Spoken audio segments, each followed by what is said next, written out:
Well, indeed, there are no happy faces in the video game industry to this day. And if you happen to be seeing this in the future, by winter 2023 through spring 2024, basically, there has been a lot of talk about a new video game industry crash like it happened back in 1983. And there's kind of a debate between video games fans, content creators, and analysts that say that we are probably heading to a new video game crash. I would like to, in this opportunity, to dive in the data that probably might justify it, or maybe we have just seen that the industry is going for a peak, maybe going downward from the peak, but are we really heading to a video game industry crash of 2024? Ironically, being like 40 plus years after this last one. Hello, gamers, enthusiasts, and fans. This is Jesus from Jesus Gaming and Podcast. And in this new opportunity for bringing you gaming content, I'm going to give my 25 cents about this recurrent theme these days. So let's go.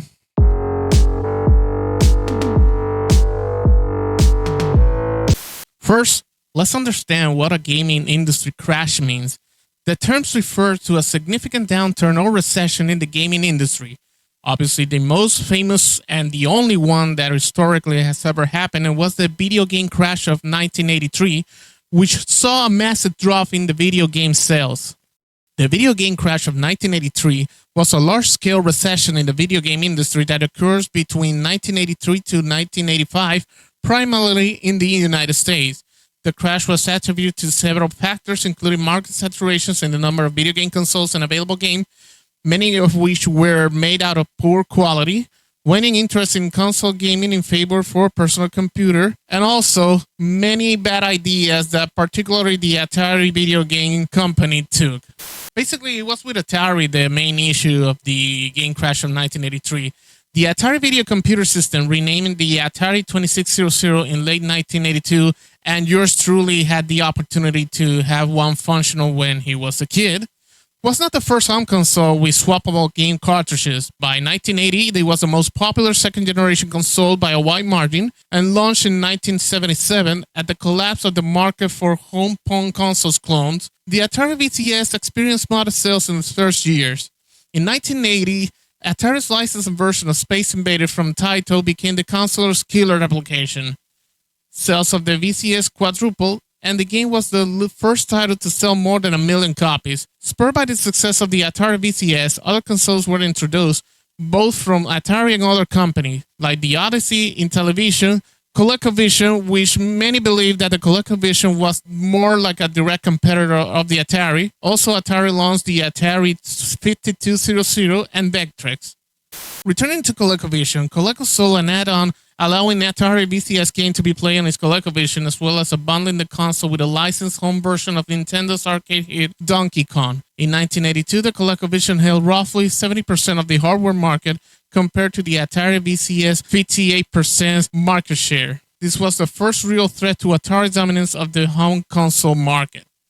Legal issues were piling up by 1979, as there was no third-party developers, which console manufacturers like Atari publishing all the games from their respective platform, and this changed with the formalization of Activision in 1979, which was founded by 4 former Atari video game programmers who left the company because they felt Atari developers should receive the same recognition and accolades, especially in the form of sale-based royalties and public-facing credits, as actors, directors, and musicians working for other subsidiaries for Warner Communications. Already being quite familiar with the Atari VCS, the 4 programmers developed their own games and cartridges manufacturing processes. Atari quickly sued to block the sales of Activision products, but failed to secure a restraining order and ultimately settled a case in 1982, which the settlement stipulated that Activision must pay royalties to Atari. This case ultimately legalized the ability of third parties of game developers. Activision games were as popular as Atari, with Pitfall released in 1982 and selling over 4 million units. Tell me in the comments, would you like to know more, or I should just focus a whole episode about Activision history? Just let me know. Between 1980 and 1982, Activision was the most handful of third-party publishing games for the Atari VCS. Activision's success emboldened numerous other competitors to penetrate the market. However, Activision founder David Crane observed that several of these companies were supported by venture capitalists attempting to emulate the success of Activision. Without the experience or skills of the Activision's team, this inexperienced competitor mostly created games of poor quality. Crane notably described them as the worst games you can ever imagine, while Activision's success could be attributed to the team's existing familiarity with the Atari VCS, while other publishers had not such of an advantage. They largely relied on industrial espionage in an attempt to gain market share, and in fact, even Atari themselves engaged in such practices, hiring several programmers from Mattel's Intellivision development studio, prompting a lawsuit that included charge of industrial espionage. So no, industrial espionage is nothing new, and it's nothing that is recent. Even the gaming industry really had this kind of a problem, company spying others' company. To make a long story a short version, during the summer of 1982 through the 1983, there was a boom of many companies, like it was stated before, when Activision notices that there were an increased competition, but the competition was not really up to the quality that they were doing. There was just companies that were founded by people that believed that the video game bubble could be profitable. The Atari gaming scene just flooded with games that were under quality, pretty bad games just for the sake of having games to sell. And by then, experts predicted that a glut with only 10% of game producing 75% of sale being achieved by then. And of course, you can guess that one of the biggest protagonists of the failure of games was the actual E.T. Atari game, that Atari thought that it was just a good idea to just bury unsold copies of the game, which is not as representative for the good things about the classic video game market, but to represent what was the worst episodes of the early gaming market. Now, why are people talking about another crash? Well, there have been some concerning trends in the industry. For instance, there were reportedly over 10,000 of layoffs in the gaming industry in 2023, and those so far in the 2024, as of the recording of this, they are already have been over 8,000. So you can do the math here. However, it's important to note that a crash will imply a significant loss in the video game sales over the next couple of years. While the industry is certainly facing challenges, 2022 was one of the biggest years in history for video games, with amazing releases and titles like Zelda, Tears of the Kingdom, Baldur's Gate 3, Spider-Man 2, and many more. Another factor to consider is the economic condition within the gaming industry. For example, Electronic Arts announced a 5% workforce slash and had to cancel some games due to struggling economic conditions. And this includes an in-house focused development of games, so maybe a collaboration has taken the backseat. But this doesn't mean the gaming industry is heading for a crash. Not necessarily. While there are challenges in the gaming industry, again, there's also been an incredible growth and innovation. The rise of indie companies' games, the success of new gaming platforms, and the continued popularity of esports suggests a vibrant and evolving industry. While I do believe that the data about the esport is not as maybe a hope that things will get better in the short term, but all the recent moves, including Activision Blizzard outsourcing the Overwatch esport industry to a third-party company, means that the company, while not fulfilling in 100% any money to the league, the Overwatch League actually didn't just disappear. It's just that Activision Blizzard didn't want to take the losses, and in exchange of that, taking some wins. I think that's a fair thing to do. And moreover, the gaming industry has become much more resilient and diversified than it was during the time of the 1983 crash. Today's gaming industry encompasses not just AAA games, but also indie games, mobile games, virtual reality, and augmented reality games, and many more.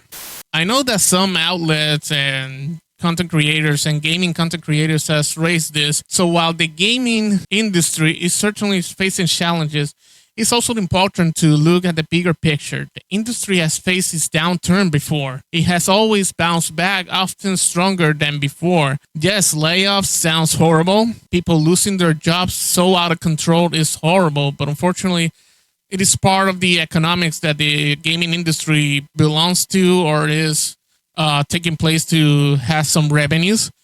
And in the long term, if it means that this job's being cut, being brought up again and having like a job fair or hiring people back, it could happen. But unfortunately, the time is the key here. However, I think it is crucial for the industry to address the issues it's facing, such as the treatment of its worker and the sustainability of its business model. The future of the gaming industry depends on it. It's not just selling a game. It's not just selling DLCs and expansion. Is thinking on the long term about the sustainability of the business, and also that the sustainability of the business depend on having the consumers happy, in this case the gamers happy.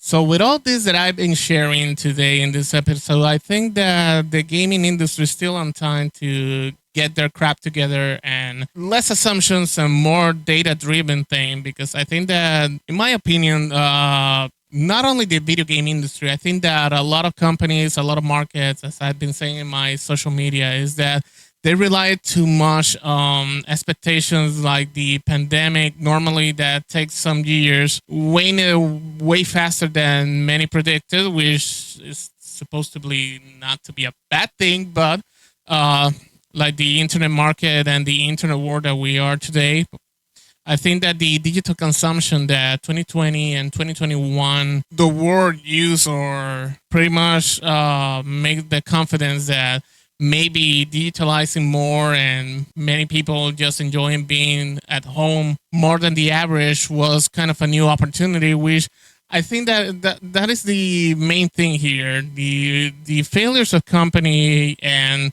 the problems of goals not being fulfilled, and is that they overreach on their vision of what the pandemics and the opportunity that the pandemics will bring, corporate speaking, and many of them didn't even materialize. I think it's incredible that in 2024 we're still hearing that we miscalculated everything, that the opportunities that maybe we saw during the pandemic. And I think that one of the biggest things that the gaming industry could do to avoid a crash is to actually put their crap together and be more data driven, be more down to earth, and stop thinking what fans should play and listen more on what fans want. Yes, you cannot go and have everyone happy, because if it wasn't for everyone, there will be no monetization, no live services. Since that is disingenuous to ask, I think that maybe the public should have some voice about what can be monetized, what's going to be a thing to be reasonable to be monetized, DLCs, live services, and everything. If you don't have your consumer being in part of your feedback or being a part of your plan, and not just thinking of what could be the next thing that I could just monetize, I think that could help on avoiding a new video game crash like it was in 1983. If you are seeing this on YouTube, let me know in the comments, what are your thoughts about the video game industry crash of 1983? Do you think that we can emulate that crash? Are we heading for a new crash? What are your thoughts, or maybe what can you do to help the gaming industry? Remember to hit the like, subscribe, and the notification bell for anything gaming from Jesus Gaming and Podcast. And your support will help me to continue bringing more gaming content, including more podcast gaming episodes. This was Jesus from Jesus Gaming and Podcast. Have a good one, health and success. Until the next one.